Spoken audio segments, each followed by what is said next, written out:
Imagine a boy with bare feet and limitless dreams, born in the heart of Brazil, who grew up to become the soul of football. The man who didn't just play the game, but transformed it, uplifted it, and made the world fall in love with it. This isn't just a sports story. It's a human story, a legacy carved in every goal, every cheer, and every heart that beats for the beautiful game. This is the story of Pelé, the legend that time can never forget. In Tres Corações, a small town with more dust than dreams, a boy named Edson Arantes do Nascimento was born on October 23, 1940. His father, Dondinho, once a promising footballer, passed down not just his love for the sport, but a fire that would ignite something greater. Life was hard and money was scarce. So scarce, in fact, that Edson polished shoes to support his family and used grapefruits or stuffed socks as footballs. Yet within him, something stirred. An instinct, a rhythm, a grace that turned even the roughest streets into his first stadium. It wasn't luxury that shaped him, it was hunger, love, and imagination. At 15, when most boys were still chasing dreams, Pelé was chasing defenders and leaving them behind. Santos FC took a chance on the skinny teenager, and he paid them back in goals. So many goals, in fact, that within a year the nation began to whisper his name.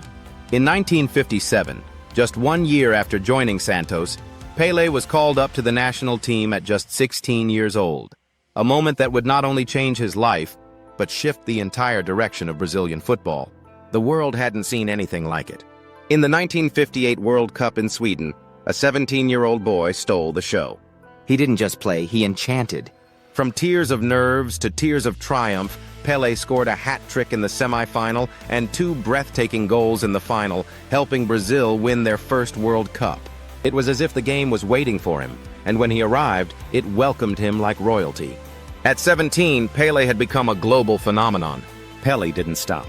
Over the next decade, he became the crown jewel of Santos, leading them to back-to-back Copa Libertadores and Intercontinental Cup victories.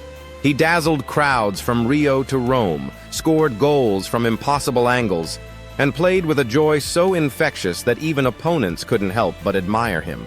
His dribbling was like water, fluid and unpredictable.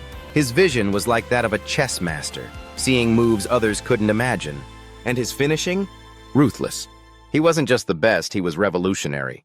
By the time the 1970 World Cup arrived, the pressure on Brazil and Pelé was immense. But what followed was perhaps the greatest team performance in football history. Pelé, older and wiser, orchestrated the game like a maestro. His header in the final, his pass to Carlos Alberto, his movement across the pitch, every moment was magic. Brazil lifted their 3rd World Cup, and Pelé lifted football into the heavens. Cameras zoomed in, tears rolled down, and fans across continents stood in awe. The king had done it again. After 1971, Pelé stepped away from international football, but the story was far from over. In 1975, he joined the New York Cosmos, introducing America to football with a thunderous hello. He wasn't just a player, he was an ambassador. He filled stadiums, inspired young talent, and brought global attention to a sport just beginning to take root in the U.S. With every city he visited, every speech he gave, and every goal he scored, Pelé reminded the world why he was more than a legend. He was a symbol. Retirement didn't stop his impact.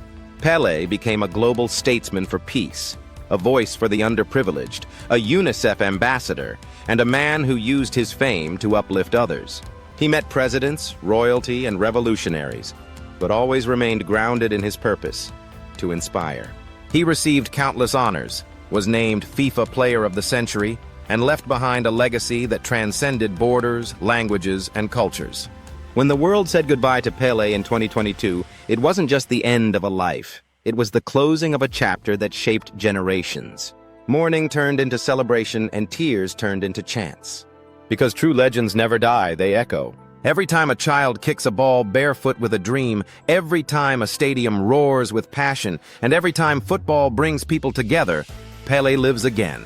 He was called the king, but he ruled with joy, not dominance. He was feared by defenders, but loved by the world. Pelé didn't just play football, he gave it life, color, and rhythm. And even now, long after the boots are hung and the cheers have faded, the game still dances to the beat of his soul. Pelé, the name, the legacy, the legend. Forever the king of football. Subscribe Sports Walt for more legendary footballers' journey.